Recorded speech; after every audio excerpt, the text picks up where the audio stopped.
Hey there. I'm Ryan Dusick. I was the founding drummer of Maroon 5. I'm now a registered associate marriage and family therapist, and I'm also the author of the book Harder to Breathe, a memoir of making Maroon 5, losing it all, and finding recovery. And I have a co-host now. His name, well, I call him Duck. His name is Brian. But this is actually an interesting little story. We didn't talk about it in our one-on-one. Most of the people in your life call you Brian, and I'm one of the few remnants that still calls you Duck, right? Yeah, there's this weird window in my life where, as I told you, I was Brian growing up, and then when I was in 8th grade, I moved to a new town. And growing up in New Jersey, I was a real nerd, and I was really kind of picked on. And I made the conscious choice when I moved to this new town that I was going to introduce myself as Duck with a new persona. I was going to be cool. I skateboarded. I was starting to learn the guitar. Like it was just this opportunity, a rebrand, a total rebrand. So I became Duck there. And then I moved back to New Jersey and people still called me Brian. So I was like, well, it didn't really stick. But then when I went to college, it was Duck full time. So when you and I met, it was through college friends who called me Duck. And then as my career went on, I became Brian. Whatever. It's not that important. But the point is, there is a bit of a duality in the professional Brian and the casual, like, fun-loving Duck. So for the purposes of this podcast, I can be Duck because I'm the fun-loving, silly co-host. Well, it's funny because from my perspective, I've always known you as Duck, and that's just what I've called you. Yeah. And then I realized, oh wait, his wife calls him Brian. I'm sure his parents call him Brian. Mm-hmm. In his professional life as an actor, he's Maillard. Right. So it hadn't occurred to me until you, I guess, texted me or called me the other night, and you're like, "What should I go by? Should my name be Brian on this, or should it be Duck?" So anyway, I'm going to keep calling you Duck if you're okay with that, because that's fine. That's fine. I'm comfortable with it. Like I said, I think it's a nice indication of the vibe that I'm trying to bring to our podcast. So there's just so many opportunities too. Also, it could be Dusick and Duck, Dusick and the Duck, Ryan and the Duck, Dusick and the Duck. Which, as we said, though, sounds a little bit like a morning zoo radio. Like, it's Dusick and the Duck, 102.7. Well, that could be the spinoff. That'll be our radio show, Dusick and the Duck. There you go. Well, there you go. Well, anyway, we're having fun today because on this show we have old friends of mine that also are a lot of fun, funny, witty guys that I've known for 20 plus years. Mark Anderson and Ryan Fey of the Grill Dads, who have gone on to create this incredible brand. I was amazed to find out like how many businesses they've kind of started together and things like that. I mean, they've got their hands in a lot of pots. It's a great conversation talking about, personal, but also their business successes and stuff. It's a great conversation. Yeah, well, they're real entrepreneurs. And what I love about what they're doing is the authenticity. We get into that in the conversation, but they're silly, funny. They refer to themselves as idiots, which I don't know if I stand by that statement. It's a little self-deprecating, but I know what they're going for. But there's a lot of great stories there, and I appreciate their willingness to be vulnerable as well, because I know that's not necessarily a part of what they do with their food and their brand. So to come on the Harder to Breathe podcast and be vulnerable is great. So I'm looking forward to this. I hope you guys enjoy this conversation with Mark and Fey of the Grill Dads here on the Dusick and Duck Show. Stay tuned. We'll be right back. And now, 38 special.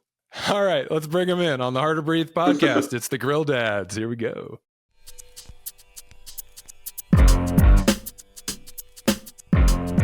This is my pleasure to be here today with some old friends of mine. This is going to be, I think, a special episode of the Harder to Breathe podcast for me because Mark Anderson and Ryan Fey, these guys I go pretty far back with, I think 15, 20 years at this point, something like that. You know them as the Grill Dads. Welcome, guys, to the Harder to Breathe podcast. Thank you very much. We're happy to be here. This is exciting. Never would have guessed we'd be having this conversation 20-something years ago when we were living on a bus. Well, podcast didn't exist then, guys, so that would be impossible. Yeah, it was called radio. That's right. Well, the context, of course, here, Mark, you and I go back the furthest of the four of us here today. Duck and I have known each other for almost 20 years now as well. But Mark and I were in a tour bus for, I think, about a year in like 2003 when I was in Maroon 5. And I don't know if people know this, but Mark Anderson was a tour manager and sound man before he was a grill dad. And we toured the world. And Actually, my girlfriend, I think, sort of jealously referred to Mark as my tour wife. No bunks were shared in the making of that tour. But you know what's funny? The way I tell everybody about our relationship on the road was that nobody else really gave a shit about seeing the world. So Exactly. like we'd go to Stockholm and everybody else you wouldn't see until lobby call at 1 p.m. Dusick and I would get up at like 7 a.m. and walk the entire city and like go see stuff. Like we were the ones I think that were the most excited out of everybody in that particular group to see the world, which was amazing. And it was also exhausting because it's like, we'd do that all day. And then by the time you're done loading out for the show, it's like 2 a.m. And then you got to be in the airport to fly somewhere else at 6 a.m. Right. And I have an interesting sort of duality in my mind when I think about that time, because I spent a lot of time with you and really not as much time with the band in that time. You and I were doing a lot of sort of exploring, but there's two different images in my mind. There is seeing a lot of beautiful architecture in Europe and like sipping white wine on a beautiful square in Covent Garden or something like that. And then the other end of the spectrum was drinking 40s and watching Old School. Both great for me. It sounds like last week for Mark and I, so I'm like, cool. Right on. Okay, so then Fey enters my life. I meet Mark's other half, Ryan Fey, when Mark moves to LA in 2005, 6, somewhere around there. And the context of that, of course, Mark, was that you were just going through a divorce and moved in with Ryan Fey in his guest house and invited me over some barbecues and stuff like that. So tell me about that time in your life. So I was living in Atlanta. It was actually 2008. It was right around the time the economy was taking a total dump. So the company I moved to Atlanta to work for basically went out of business. They did go out of business. And then started the process of going through a divorce. Found myself in Atlanta, which is a city that my body type and the weather don't align with each other. So I started working a job with the NCAA and I could work from anywhere. And so I called up Fey and his now ex-wife and said, hey, I'm getting a divorce. And they said, our garage is an empty apartment. Why don't you come out there? I'm like, are you sure? And Fey was super stoked about it. And Fey's ex-wife was super stoked about it, which I found out later was because she needed a break from him and she was happy to have the distraction. But that's a different thing. So I moved out there. And then as soon as I got out there, I worked 3 jobs for a year. So I was working for Fey's advertising agency. I was working for the NCAA and I was tour managing Courtney Love. So sleeping like 3 hours a night, which was working through the divorce was my way of dealing with it, I think. But yeah, that was my crazy entry into Los Angeles. So Fey, were you as excited to have him there as it sounds like you and your family were? Or was this a different story on your end? Mark and I met in college at some point. And so we've been best friends for a long time. And, we were always kind of like in similar cities, but not necessarily at the same time. Because I was in New York, then he went to New York, and then he was in Atlanta. I decided to never go to Atlanta, and I went to LA. And it was cool to have Mark come out. I mean, not to mention, I helped him through his divorce. He helped me through mine. And they're still like my ex-wife and I are still really good friends. And Mark is friends with her too. And so is my current wife. So it's pretty awesome. So yeah, when he came out, I remember I didn't see him a whole lot. Like Mark said, it's like he knocked on the door. I handed him a pint glass of vodka. We went in the back, had, chilled out for a little while. And then he got on the road and just was doing his thing. But he figured out a way to earn income from 3 jobs. And I was like, where'd you get all this money? And like, he's like, oh, you've been paying me. And I'm like, oh shit, I have been paying you for this thing. So it was pretty. I moved to LA in the middle of a divorce with $10,000 in debt. And I bought a house in LA in 14 months. Yep. So wow. it was like, I was burning it at all three ends. Whoa. That's a European thing. Right. It's metric system.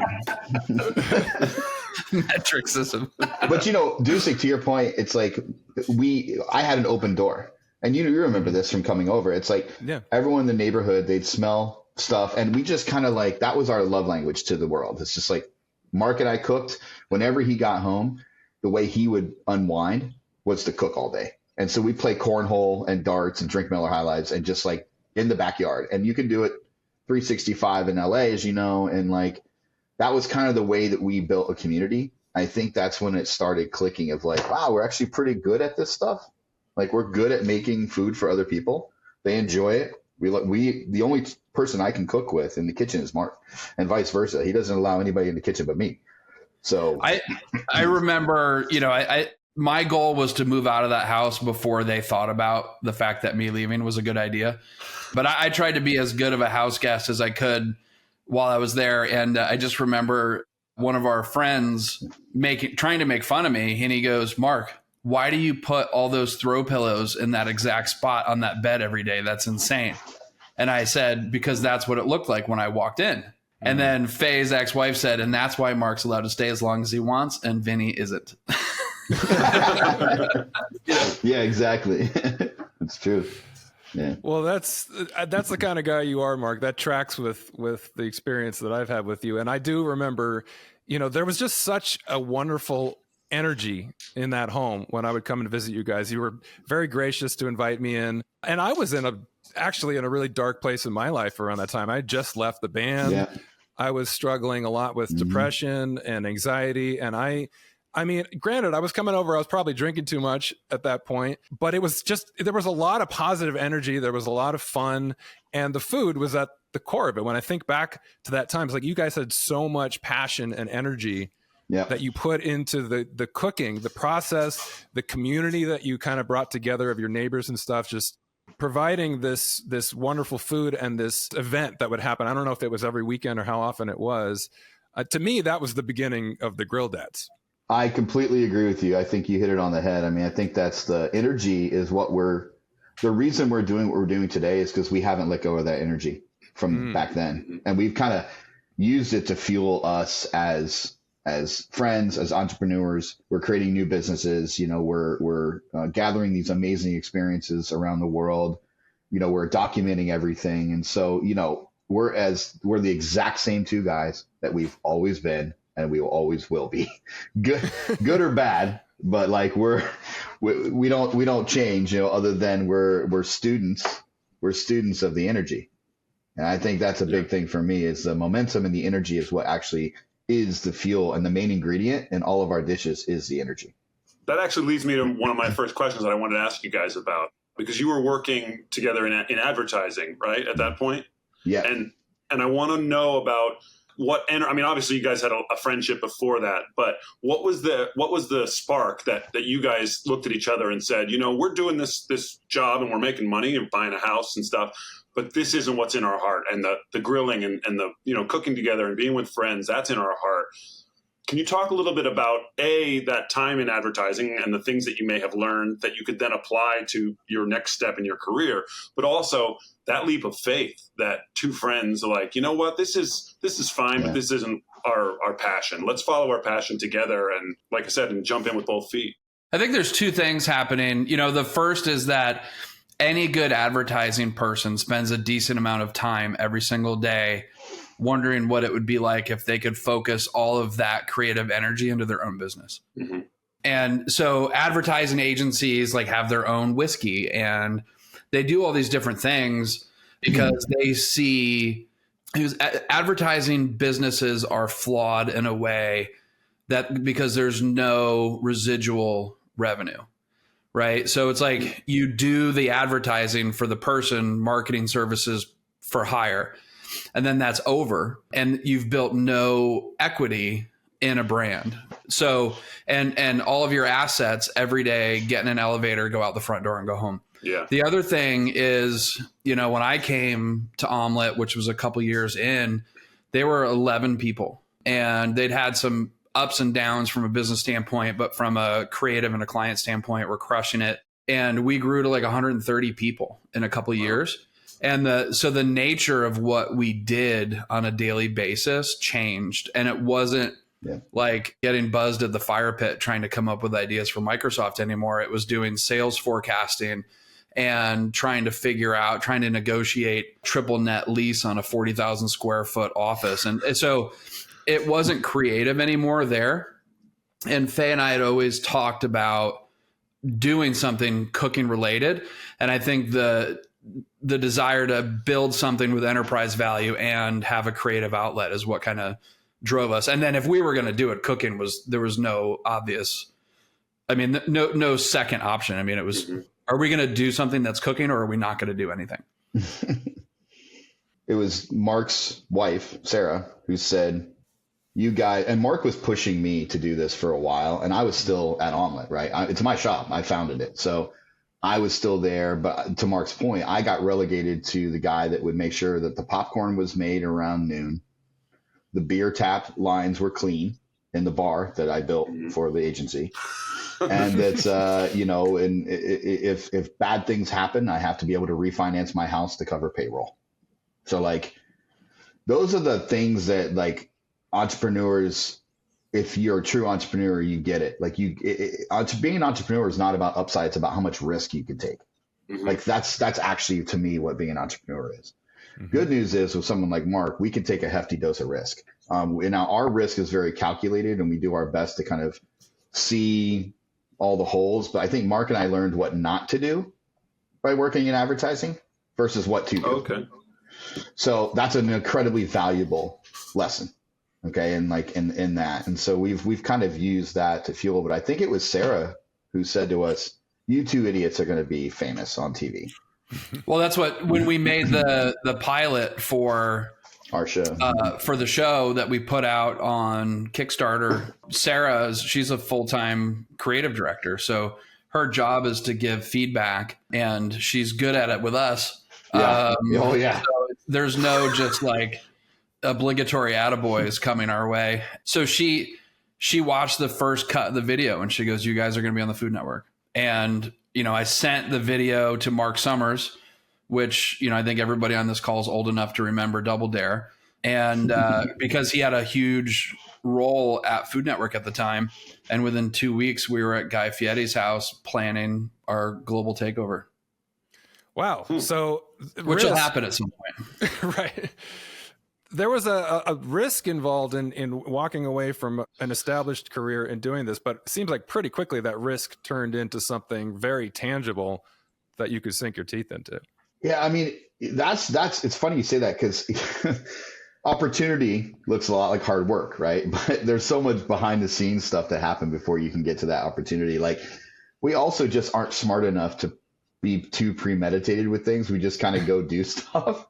It's just kind of our MO, and we've always kind of just been that way, I think, in general, which, we celebrate and I love. But yeah, we did not have a plan to be on reality television. In fact, we actually declined the first kind of offer we got to be on Guy's show because Mark and I were like, look, they can change the narrative however they want on reality TV. We can't control any of that. And so, what are we going to do? So we remember when Guy Fieri, we said no at one point. He called us back about a month later and said, I think you guys are making a big mistake.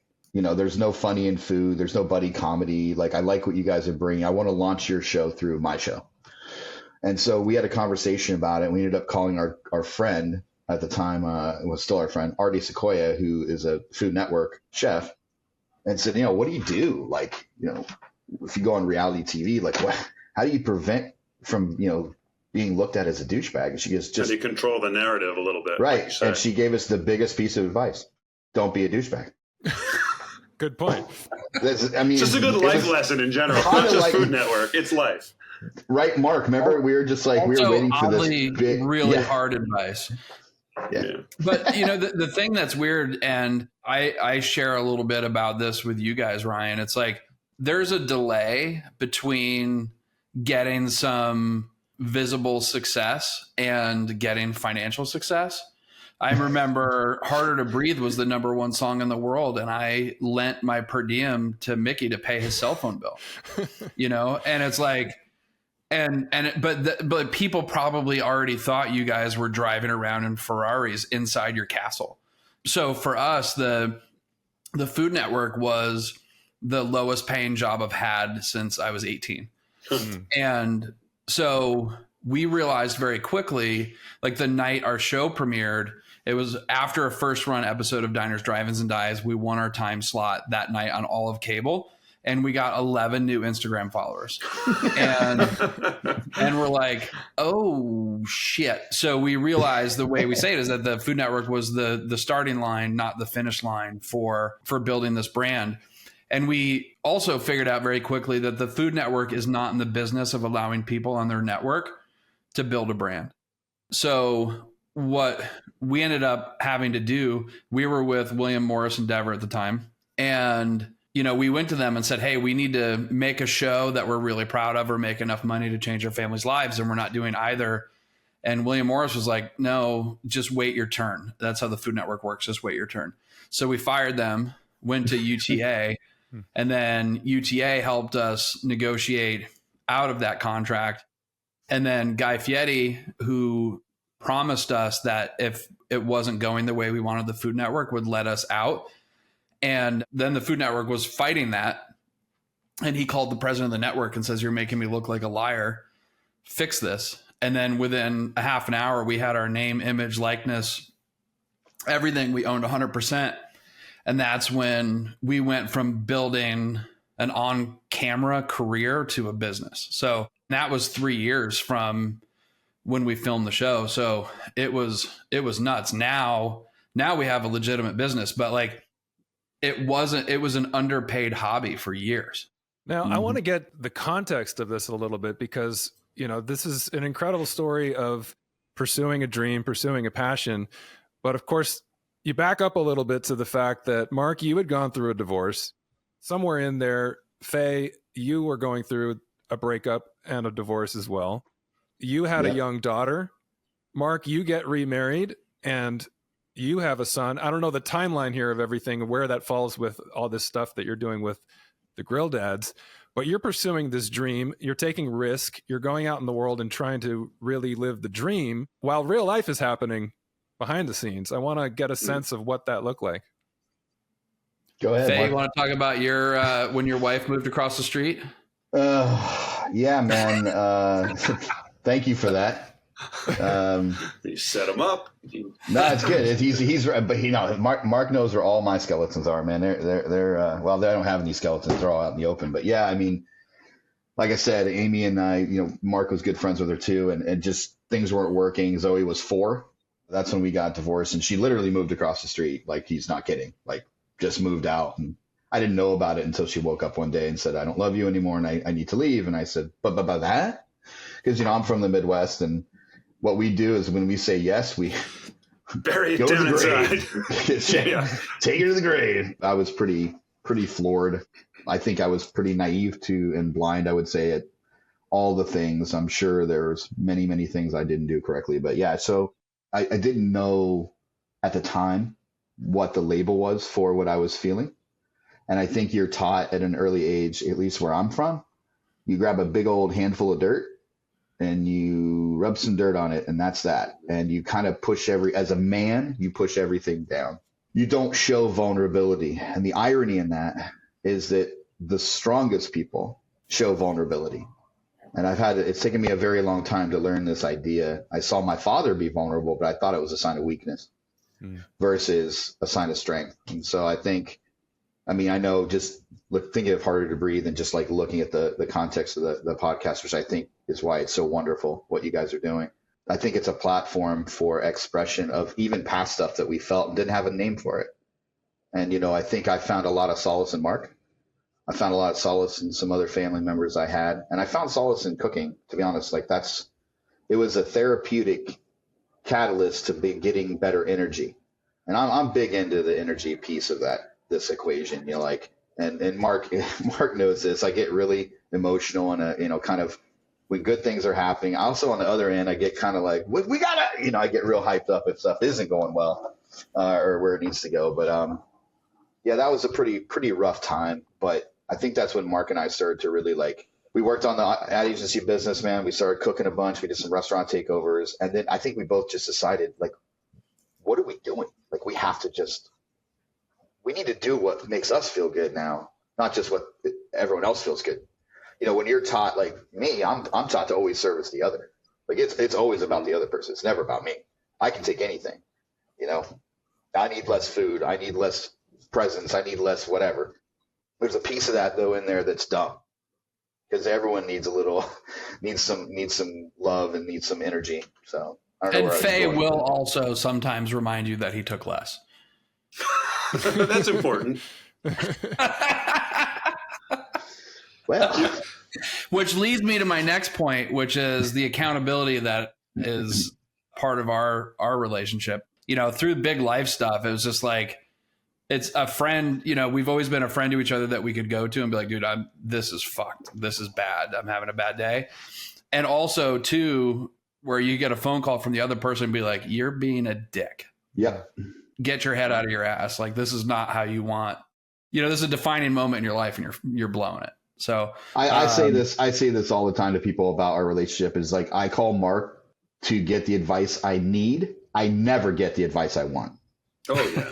Oh, okay. And it's so lopsided that I actually ask him sometimes, I know you want to say this, but can you just say this today, right now?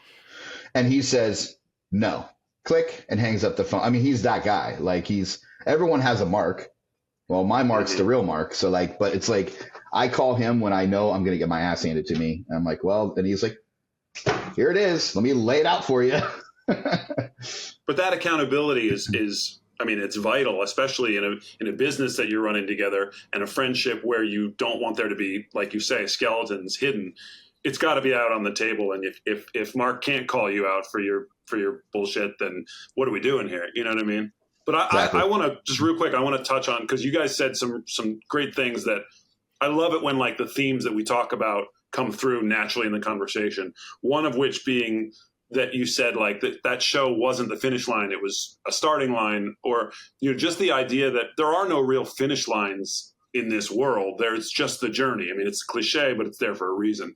That you know, going from Atlanta to his guest house to advertising to food, you know what I mean? Like it's all just one step in the journey, and that journey just every day makes you who you become. And so tomorrow is the next step, and even if you guys sign a $1 billion deal, it's still not the finish line, you know. And that's something I think we all have to remember in our careers and our lives. We've never reached the end, because there's always something new to work on, something new to improve, something new to fix, you know what I mean? And talking about, you know, letting those emotions out and being okay with that. You know, the image I always think of is just a balloon that if you hold it in, it just keeps blowing up and blowing up. And even if you just let out a little bit, it gives you another day to let some pressure out of the balloon. And then the next thing that comes along fills it up, you know. And makes a funny fart sound to get that's everybody. That's the most important part. Yeah. But that's the thing. It just allows you to live to fight another day, in terms of, rather than blowing up and you blow up your life, your career, your family, it allows you to say, hey, I'm struggling today, and I need to let this out, and I have somebody that I can bounce those ideas and those feelings off.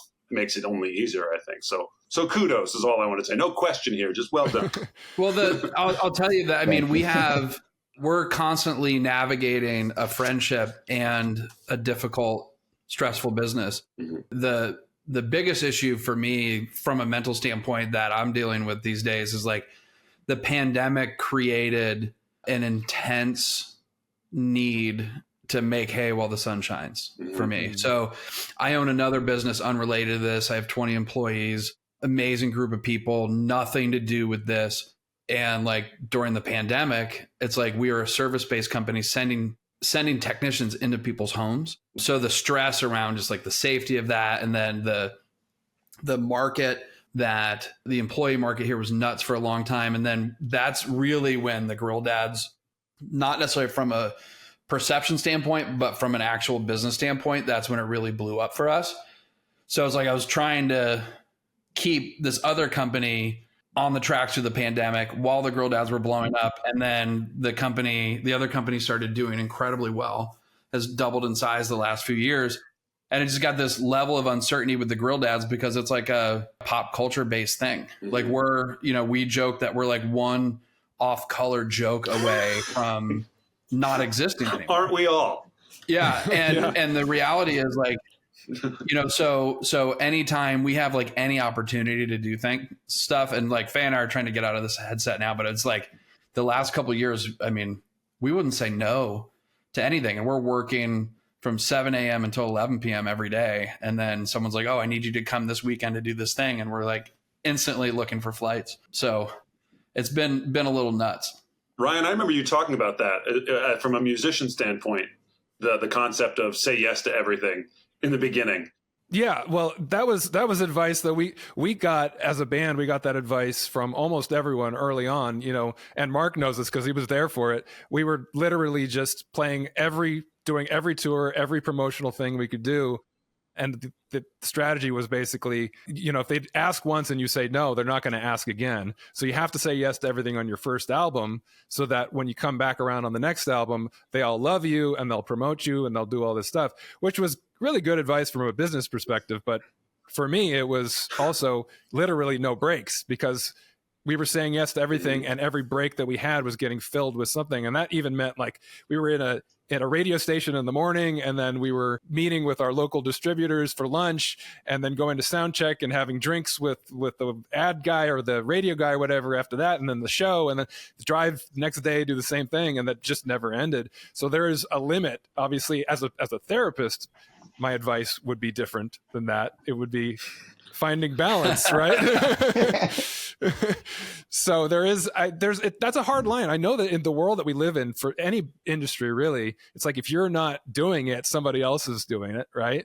If you're not really hustling and saying yes and taking the opportunity when it's presented, then that opportunity will pass you by. So that's a real challenge to find balance.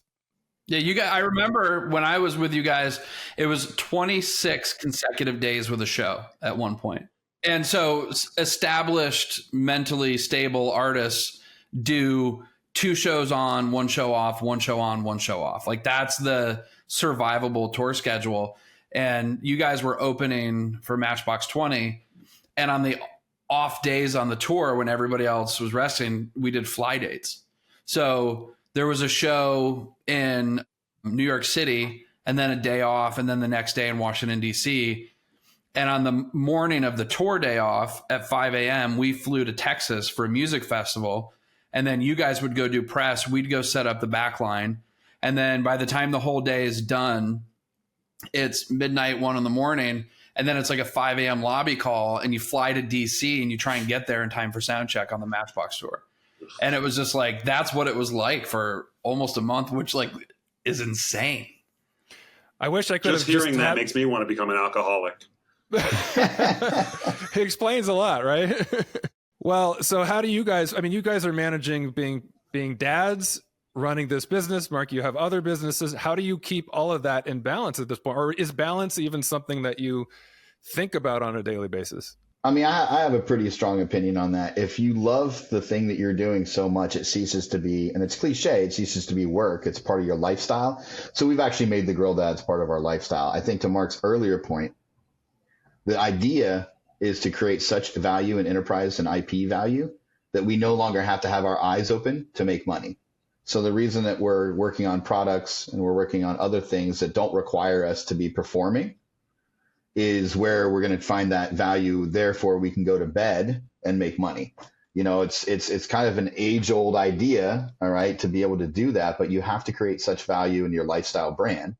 And Mark and I have really put a stake in the ground to be the lighthouse for modern dads.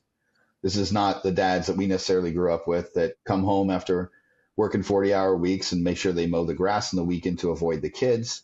They're not involved in education and PTAs and things like that. Mark and I, on the other hand, we're exactly the opposite. We share all responsibilities with our partners. We're actively involved in our kids' lives and from developmental through entertainment. And we still find time to be nice people and good humans and give back to some things. And I think it's not even about balance is one thing. Because, it's like you take two sides, whether it's the yin and the yang, right?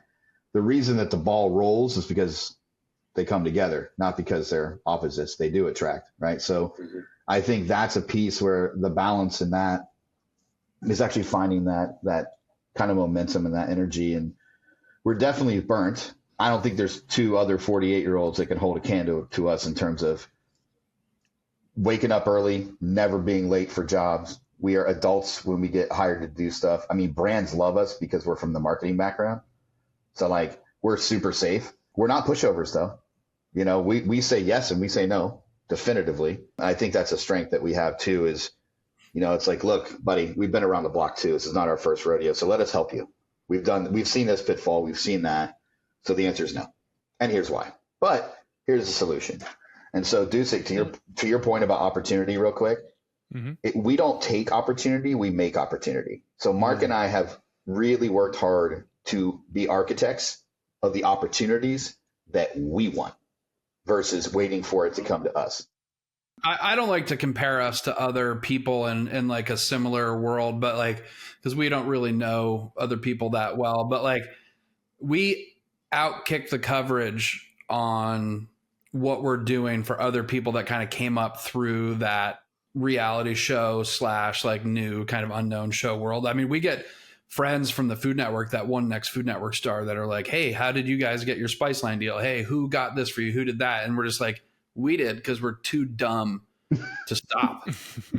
You know, like we've had 100 reasons a year to stop doing this in the first 3 or 4 years. But I want to, you know, make one other point. It's like the thing that I struggle with is we talk a lot about being the lighthouse for the modern dad, you know? So it's like, we love everybody, you know, we're not political, but it's like people with different religious beliefs, political beliefs, whoever is great. You know, I'm on the board for the Ronald McDonald House charities. Like we do all this stuff, but part of it is like not being that Don Draper dad. But the irony is that this fucking job takes us away from our family a lot at the same time.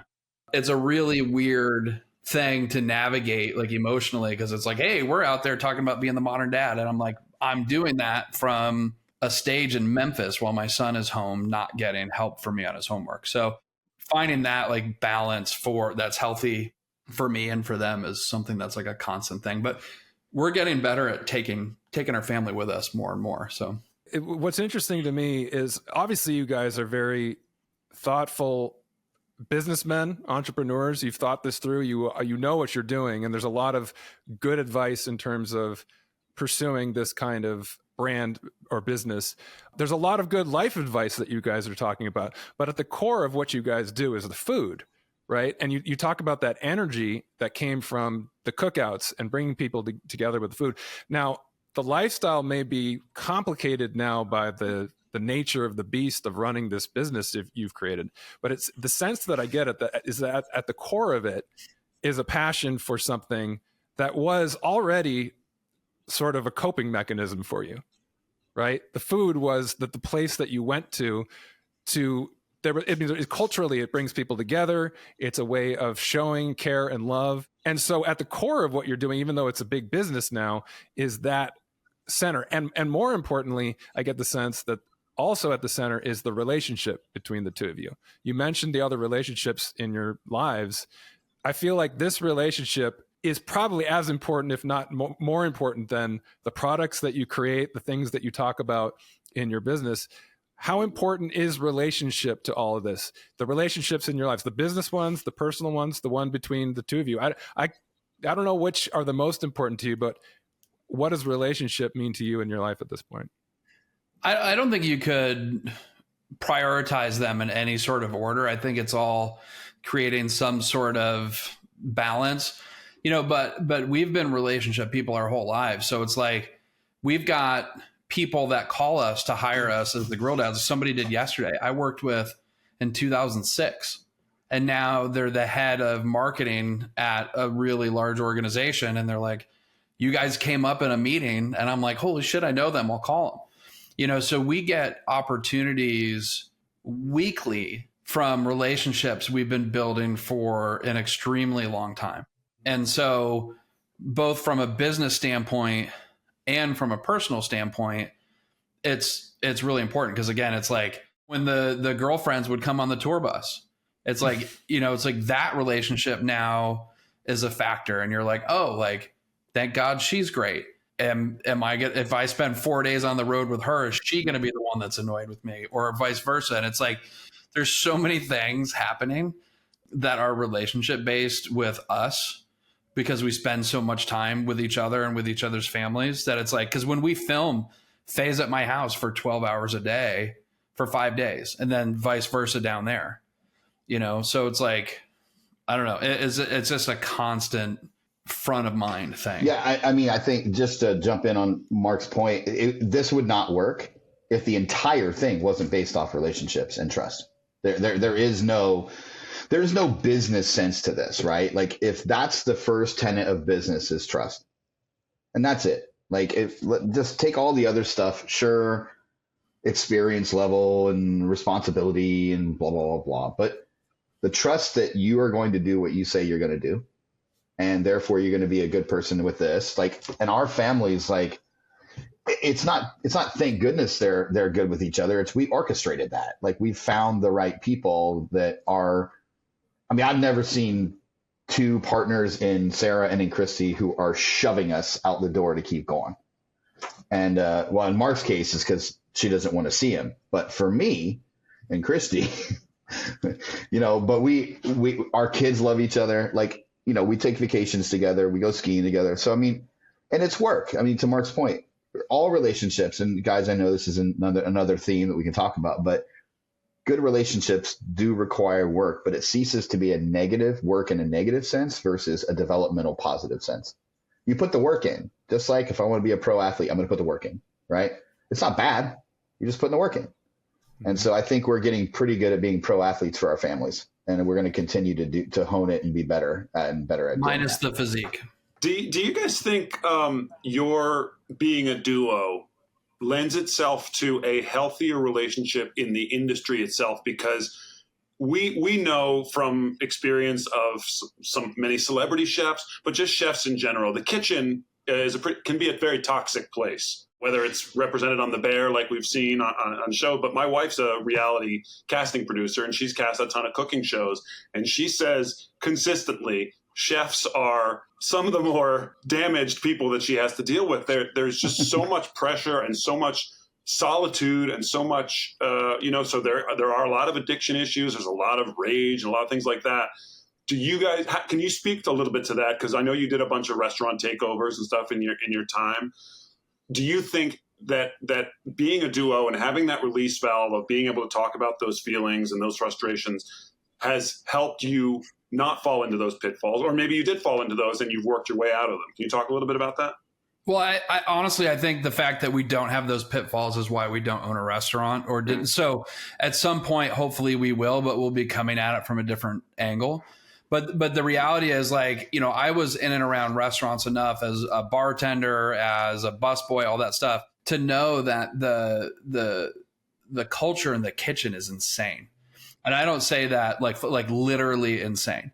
And you've got a business that requires 30 employees, does $4 million a year.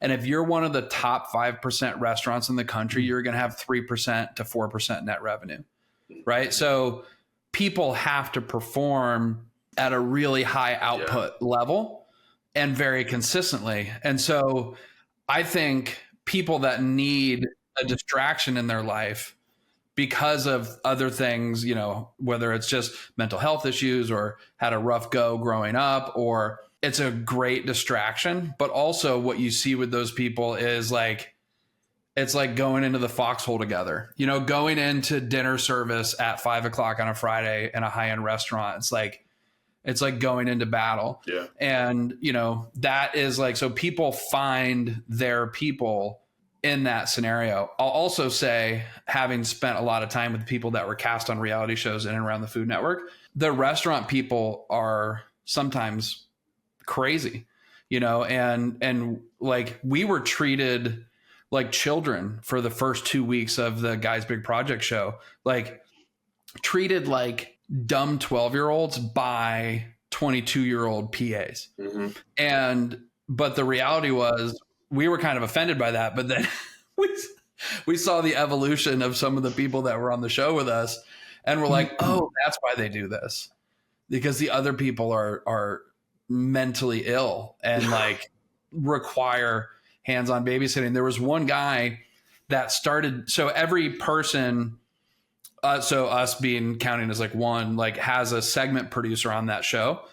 And this guy started texting his segment producer at 3 a.m. You changed my restaurant location because you're trying to screw me over and you want me off this show. Just tell me if you don't want me here. Don't do any more of this. Like 200 text messages this poor girl woke up to, you know, and she's fearing for her safety on this set. So we've seen a ton of it, but I do think that like, that's why it becomes a home for people, is because it's a huge distraction and you're in it with other people. It's an instant connection. And also, Duck, to answer your question head on, we're not chefs. So we're entertainers. So we don't have the same context as the portrayals of the bear, right? Or as, we know Maddie Matheson, like those are chefs and they've chosen that profession to be behind the scenes. We've actually chosen a profession to be in front of the camera, which is very, very different. So I think we have a different set of challenges that we have to deal with. But the thing that Mark and I have always said, we will never be anything but Mark and Fey. There is nothing else that you can get from us. We're not trying to be actors. We're not trying to read scripts. You know, we are improv guys because that's how we move through life. Like we're not anything but the Grill Dads and Mark and Fey. And if you peel the onion, there ain't a lot more down there. Like we're actually like just one solid I mean, there's really not a lot of layers. First ever single layer onion. Single layer onions. You know what I'm saying? But that's an endearing quality if you are secure in yourself. Mm-hmm. And your vulnerability becomes a shield of strength, right? So like, we're vulnerable. We don't have all the answers. In fact, we celebrate when we do stuff wrong. In fact, it becomes part of our bit. Like the dumb shit that comes out of my mouth that Mark corrects, like that's real, unfortunately, but it typically is the way it works. But that's the superpower, though. The thing that we have in common, though, is that, I mean, food is universal, right? So everybody eats it. You know, some people have healthy relationships with it. Some people don't. So, but the reality is like, a lot of people, some of the best memories of their lives, they can remember who they were with, what restaurant they were at, what they were eating, or if it was a family get together, you know, that was the last year that grandma made her tamales for Christmas. Like there's so much there. And so when we get an opportunity to cook for people or teach people how to do that for them, and you see that validation of somebody taking a bite of food and being like, you can see the emotional reaction that they're having to it. And I think that like the food world is full of people who search for validation through that, you know, and it's definitely happens at a restaurant. I mean, if you're at a restaurant and the patrons are raving and you get good reviews and it's like, it's a pretty big high. Mm-hmm. I want to talk a little bit more about the persona that you guys do project on screen, because Fey, you described Mark, you know, as the friend that will call you on your shit, you know, who will tell you the thing you don't want to hear. And then as we've seen on this call, he can also be the guy that can diffuse a situation with a hilarious joke, you know, literally let the air out of the balloon, right? So he's both of those things in this relationship with you. When I look at you guys on screen, I see a lot of things that feel very true to life in terms of the dynamic between the two of you. However, I would say that Fey, you kind of come off as the funnier, sillier guy, even though you're both very funny. And Mark, you kind of play the straight man who's a little annoyed with Fey a lot of the time. There's an annoyance there. And I'm wondering, is that part of the shtick, or is that just all elements of this relationship playing out genuinely and authentically? Go ahead, smart guy. Let's have a breakthrough, boys. Come on, get it out on the table. I think it's all based in our reality. And the thing that we always said to people is the reason why this works is because we're not acting. Do we go a little bit harder with me being the know-it-all and Fey being the goofball? Yes. But there is some natural alignment to that in our personal lives as well. And I like, we aren't good enough actors to get a cameo at the Adult Video Awards, right? Like it's a very specific thing. Someone has been asked and turned it down. We have submitted multiple attempts. We know we're not good at that, so we set ourselves up in situations where we can be ourselves. And so, like, for example, next week we're going to do a big event for one of our sponsors, and it's going to be high stress, high stakes, lots of stuff happening. And Faye and I both noticed that the people have gotten so distracted by the details on this event that we've created a mess for ourselves. And so we're able to be like, call them up and say, hey, we have a big concern. If this is what you want to do, we'll do it. You hired us to be us. And you've created this logistical nightmare where we can't be us. And here you want us representing your brand, shaking hands, kissing babies, smiling, telling jokes, telling people about this product. And we've built this like crazy, weird side pressure to do something that's taken our eye off the ball. And I think that's the thing for us, that like we've always known who we are and what we bring to the table. And like last year, we turned down a sponsorship from a meat company because we could tell that they didn't understand us well enough to take advantage of the relationship. And we're like, in 2 months, they're going to regret having signed us because they don't get us and what we bring to the table. So let's save them the headache and save us the headache and walk away from it. And so it is definitely magnified in my opinion, but it's also loosely based in reality. That's incredible restraint, being able to have the foresight to say, this might look good on paper, but it isn't going to work for us and it isn't going to work for you. And that's also knowing yourselves really well. I mean, it's a little bit of, from my world as an actor, we talk about honesty and truth on camera, and that stuff shines through. So your goal when you're auditioning for things is to not act, to not look like you're acting. And I think when people are on camera and they're natural and you can tell that they are who they are in real life, it shows, and it makes people likable on camera. When people try too hard, when people are putting on a persona, you go, something's weird. That you can tell that they're adopting a persona. So I think it speaks to you guys knowing who you are, and being able to let that come through on camera naturally. And which speaks to why you've been successful and why people do connect with you.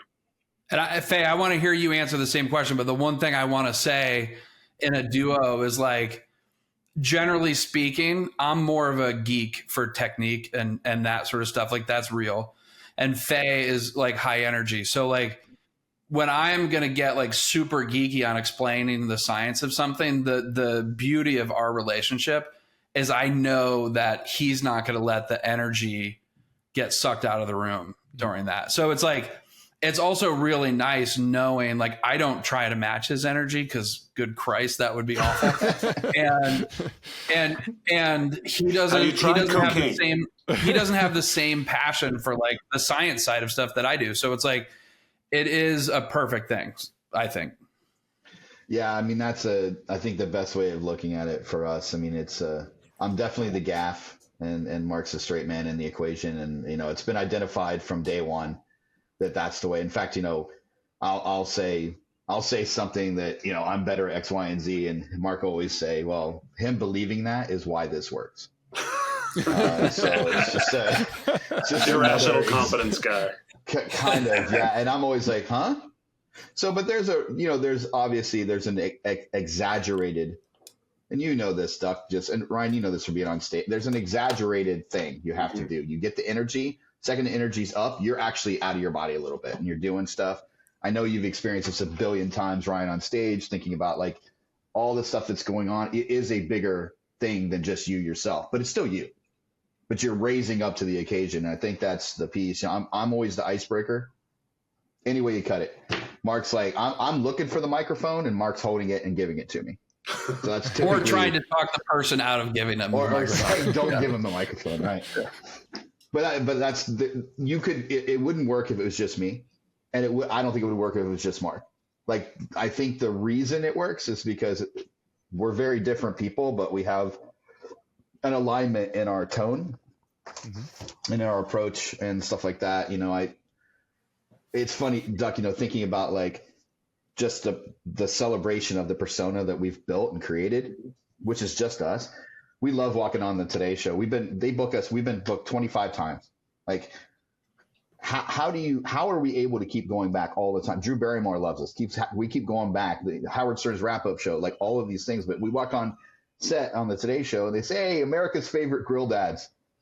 It's like we have this thing that's happening where we're harmless and entertaining. Mm-hmm. And it's kind of the adjectives I would use of like, this is why you have us on. Just to have a little levity, man. Have a little fun. Don't take yourself too seriously. Chefs are very serious, right? So we're not that. We make really exciting, fun, elevated food outside, a little bit of pinkies up, but we also have a blast doing it. And so I think that's the reason why the two of us have each piece of that balance ball.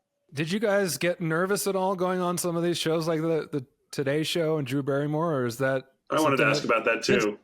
This is the crazy thing, and I swear to God, I'm being 100% honest. Not in the slightest. And I think that goes back to what I said before. We set ourselves up to be us, which is easy to do. And the other thing too is like we got really smart really quickly going on these shows. Is like the hardcore chefs, what they say about that dish in that 3-minute Today Show segment is gonna be their identity as a chef. We're not chefs, we're entertainers. It's like our cookbook is the best grilling cookbook ever written by 2 idiots. Because we want people to say, if those 2 idiots can do it, I can do it. So we decided early on, it's like when we do those shows, we're going to pick a dish that we could cook in our sleep. So you're not trying to like impress somebody with something you've never done before. We have to be really comfortable with it. And we're going to pick one big takeaway for that dish because you're never going to get to all the details of it. It's like doing a cooking segment on a TV show like the Today Show is like asking a band to play their hit single 30 seconds faster than they've ever, and then any version of the song that exists.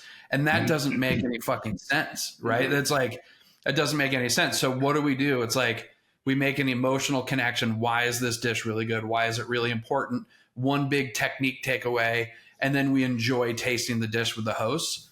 And I think that us making that realization is why we get asked back, because we're an entertainment and energy first in those segments, and then cooking is secondary.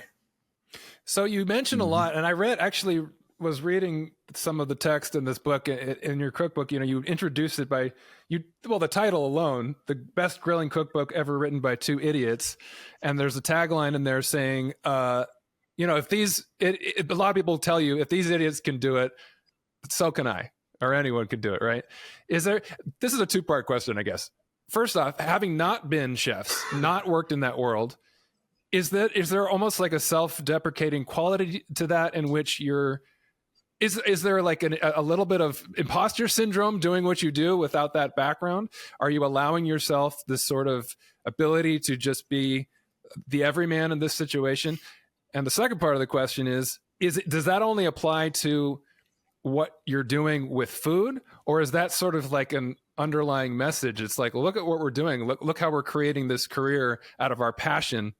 You can do that too. We have always unapologetically said we are not chefs. We don't want to be chefs.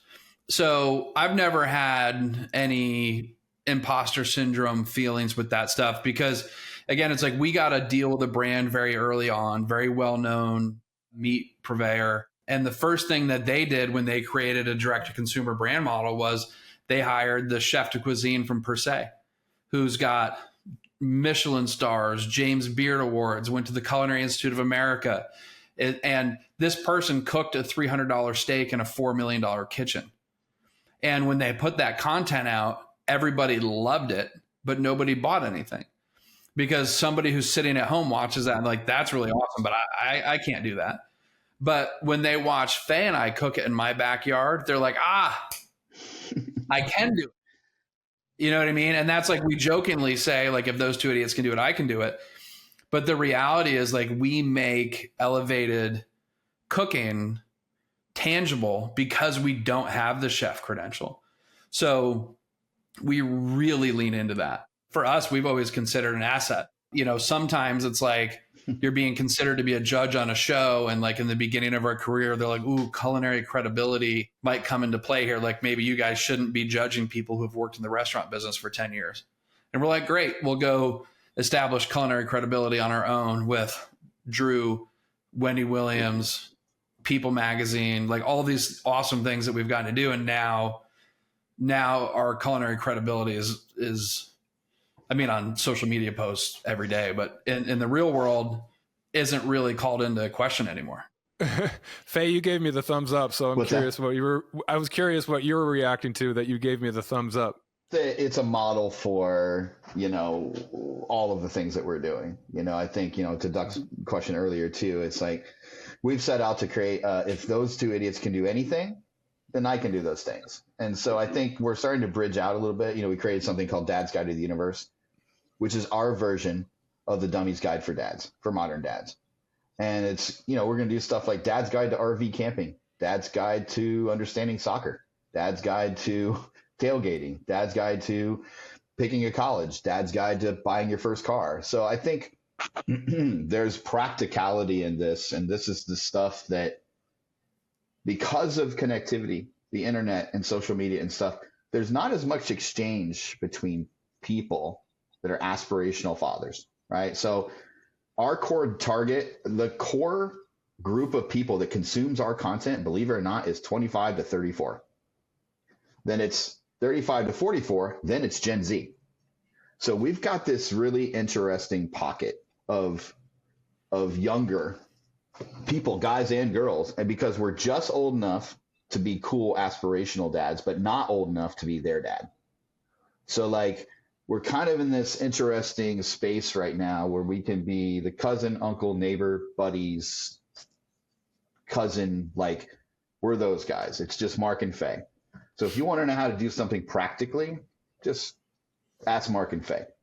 And I think that's kind of a model, honestly, Dusick, to like the thumbs up. It's a model for all things. And it really is just the confidence in being unapologetically the same people. And I think one of the things that appeals to people, and it's speaking for myself, and Ryan and I have talked about this in the past, that permission to suck, you know, that permission to say, I don't know what I'm doing here. And I watch a YouTube tutorial of someone who's, you know, we all have guitars, someone who's building their own guitar. I'm like, I couldn't do that. I don't have the tools. I don't have the patience. I don't have the know-how. But to like, if you're doing a dad's guide to something stupid and like the first rule is you're going to fail at this and that's okay.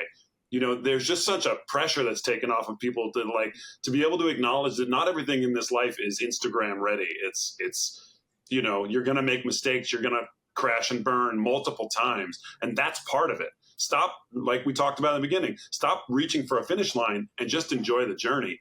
And somewhere along the line, you're going to learn how to rewire a light socket. You know what I mean? You're going to figure that out because you're going to shock yourself 5 times, but then you're going to know how to do it.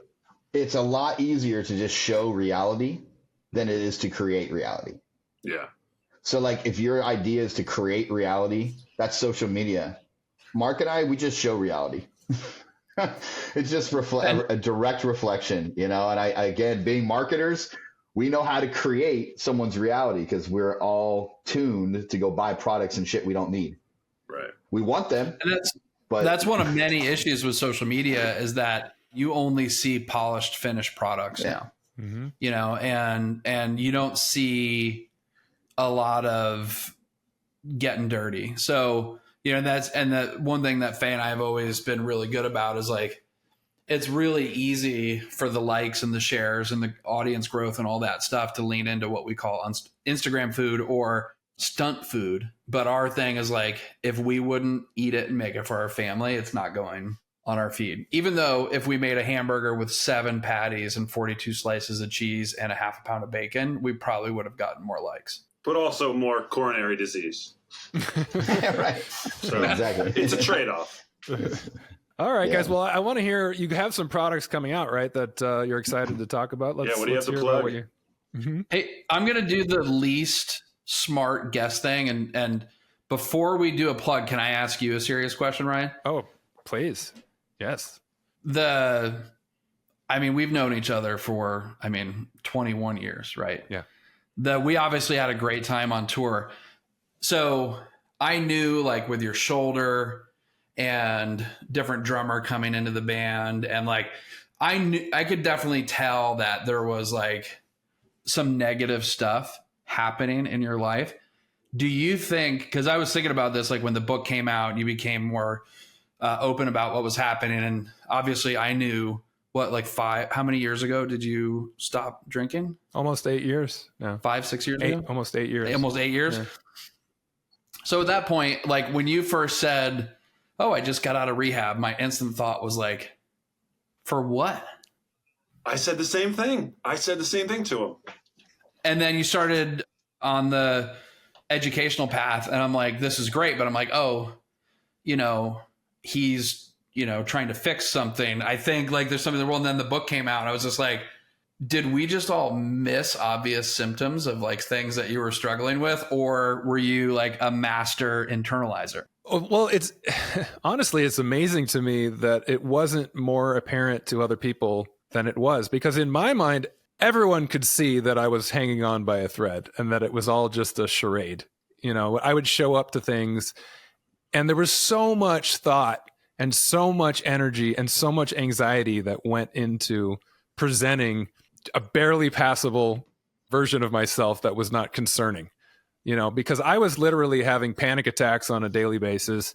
I was at times drinking every day, but not necessarily. There were periods when I would take breaks from drinking because I needed to prove to myself that I could, right?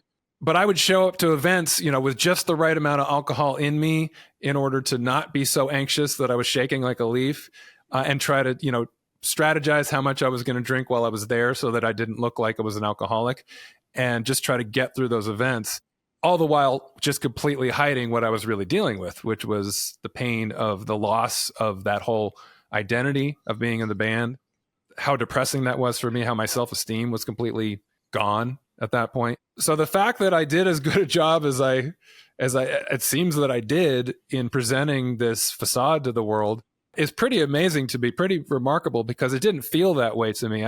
There definitely was a consciousness that I was living in an alter ego when I was around other people, and that when I would finally get behind closed doors, I could let that go. I think that alter ego is a part of me. I think it's still there. I think it kind of became a part of my personality, and I've had to work to separate from that part. And I don't know if it was there before. It was a strategy. It was a strategy, I think. Yeah, I don't blame anyone for missing anything, because I think that, how could people know? If I was spending that much energy trying to present this false premise, then how could you blame anyone for not noticing or doing anything about it? My parents didn't even know. I had to invite my parents to rehab like 2 weeks into it and give them a big talk about the fact that I was an alcoholic. And they knew I had issues. They knew I was struggling with anxiety. They knew that I was probably drinking too much, but they had the same reaction, basically. They're like, we didn't realize it was this much of a problem. So you really never know what's going on inside of somebody unless they open up and talk to you about it. And that's kind of the point of my book. Yeah. My Harder to Breathe, it was just like, I think that was even a line in the book. It's like, we want to normalize the ability to get out what is vulnerable that we spend so much time hiding, because that's when the healing happens. If you're burying it, if you're not talking about it, if you're not dealing with it, then it just festers and it becomes more of a problem, and it comes out in other ways. But if you're able to just, as a starting point, unburden yourself, and you don't feel like you're completely alone and hiding this thing from the world, then there's a pathway to healing. So that was the impetus for the book. That was the impetus for this podcast. And, having Duck aboard, who's like-minded in that regard, he came to me with, wanting to talk about this stuff as well. And so, and thank you for that question, Mark, because you guys, showing the willingness. I know that your brand is fun. Your brand is energy. Your brand is entertainment and food and bringing the love. So the willingness to be vulnerable about some of this stuff, that's the kind of stuff we want to have on the show. We want to have people that are having conversations they don't normally get to have about the things that are challenging. Well, it was like funny, not funny like haha, more like funny like Zoids. But it's like, I remember I may have even been with Faye when you texted me and said, hey, you know, I just texted him like, hey, how are you?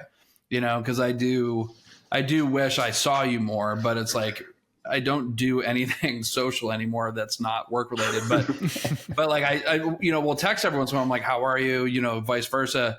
And you're like, hey, I just got out of rehab. And I was like, the first thing I thought is I've been introduced to people by Ryan Dusick as the guy that taught him how to drink beer. It's your fault, Mark. It's your fault. I was going to say, I see where this is going. This is Mark's way to take fault. ownership, Mark. And Mark, we were together when you got that text. Because I know, because I was also thinking of the shoulder. I was thinking of the shoulder thing too, Ryan, because I had spine surgery. I believe not long after you had some of your stuff going on. So I had an athletic injury and hurt myself and had to have freaking spine surgery at Cedars over here. But yeah, I remember that, Mark, when you said, huh? And I went right to, oh, it's just sports rehab. Mm-hmm. Well, it's funny. Like my general perception, you know, when I was no longer working with you guys, you were still there, but still in touch with you. And whenever we were in the same city, we'd hang out. And then when you left for your shoulder, my take on it, and I was like, I kind of want to talk to him about it, but at the same time, I think he just wants to like hang out and not have people ask him about that. But my thought was always like, you came out for the shoulder, but didn't go back in because of the pressures of jumping back on that moving train. Like, I don't know if that was like what really happened. I mean, the shoulder injury obviously was pretty awful, but yeah, that's why like for years I was like, I have to imagine he gets asked about this 100 times a week, and I'm going to be the one guy that he can hang out with that doesn't ask about it. Doesn't want to make him talk about that, which may have actually been the wrong thing. I don't know. No, I appreciate that. And there was, look, I feel that, Mark, you were somebody that I could be real with. I mean, when it was just the two of us hanging out, and it wasn't a party or that kind of thing, there wasn't a lot of pretense. You know, I didn't talk about it because you're right. I was exhausted of talking about it. People would ask me when we were on the road, what happened to your arm? And the answer was not a simple one. And it would require an explanation that I wasn't even really ready to deal with or talk about with myself, let alone with another human being. So I would just make up stupid stories like, oh, I was attacked by a bear. Or it was a boating incident, and that was the way. Boating accident. Well, the other guys would look at me when we would be in like a meet and greet, and somebody would ask me, and I'd make some. It was I was practicing my Taekwondo, and Jesse would look at me and be like, "What? I don't know that," and I'm like, "Just play with me on this," just. So yeah, I mean, I was tired of talking about it. The no but school of improv that Jesse practices. He just shuts everything down. No, that's not what happened. No, but I think you did the right thing, Mark. I appreciate that you were somebody that I could just be with, because there weren't a lot of places to just be at that point, and it was a little bit of a different kind of escape, because the escape that I was doing was often toxic, and this form of escape was more feeling like there's somebody who's just accepting me the way that I am, and I don't have to talk about that, but I also don't have to pretend to be something that I'm not. Well, happy to see where you're at now, where you're able to sit there and smile and humble brag with your 42 snare drums. Can you see the Grammys? Can you see the Grammys on display? Because they're... No, the resolution's not high enough. You need a better internet connection if you want to show off the Grammys. Either that or not put them like 50 yards behind me. That's probably the better strategy. That's true. Before we let you go, I have one question that I've been dying to ask you guys. Are you legally allowed to disclose the location of Flavor Town? And if so, is it a day trip from LA? Because I have a dog. I can't leave. We always say we're the vice mayors of Flavor Village. Okay. So all we can tell you is it's very close to Sonoma. I always suspected. And it's a very, very fun place to be if you're ready to be hazed. Good to know. Every single minute that you're awake all while you're the time. down. Yeah. All right, guys. So tell us what you've got, what you're cooking up. The book tour is just a book tour that won't die. It just keeps coming back up, which we're super happy about. Barnes & Noble had it as their top 5 outdoor cookbook of the year a couple years in a row now. So not sure how that happened, but we're super excited about it. This summer we'll be out on tour with the Ryan Reynolds and the Wrexham crew for their U.S. invasion tour, hosting the tailgate. And we got to get out to that, right? Absolutely. You're coming through LA with that tour, I hope? Santa Barbara. Closest. Oh, yeah. I mean, I guess we'll have to go to Santa Barbara. Go to Santa Barbara, yeah. Call Oprah, see if she can let us stay at the guest house. Yep. Got to go through Gale. Well, we have our canned cocktails that are coming out in July. So as well, I think Mark actually is going to show you. Oh. We're pretty excited about it. These are culinary forward cocktails called Grillin' Time cocktails. Mark and I have been working on this for over 2.5 years. They're pretty gorgeous. The brand is beautiful. We're super proud of it. They're absolutely delicious. So we have a tequila-based one, a vodka-based one, and we have a whiskey-based one. So like Tequila Smoke has smoked blood orange, charred rosemary, soda water, and tequila blanco. So it's a very delicious cocktail, and they're actually real. It's real liquor. So anyway, there you go. He drinks a whiskey drink. He drinks a vodka drink. Yeah, I said we have the full Chumbawamba lineup. Yeah, you should call it. And everyone looked at me like a moron. I'm like, forget it. I got it right away. Sorry. I was like, yes. He's the one that explained it. You'll get back up again, Mark. Don't worry. I got to see if Chumbawamba is going to come on our show. That's the next big get. They're next. They're our next guest. Yeah, for sure. Well, I think we had such a blast. Kudos again to you guys, and thank you for this opportunity. And I think the platform is awesome.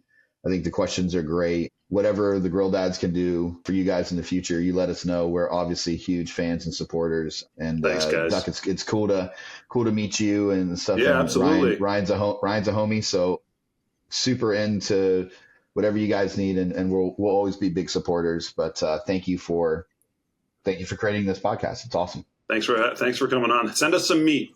Send me some meat. It's going right. Send us some meat. Well, I appreciate you guys coming on. It's really been great to catch up. It warms my heart. It's inspiring to see what you guys are doing and that you're having so much, not just success, but fun with it, even if you're a little burnt out right now.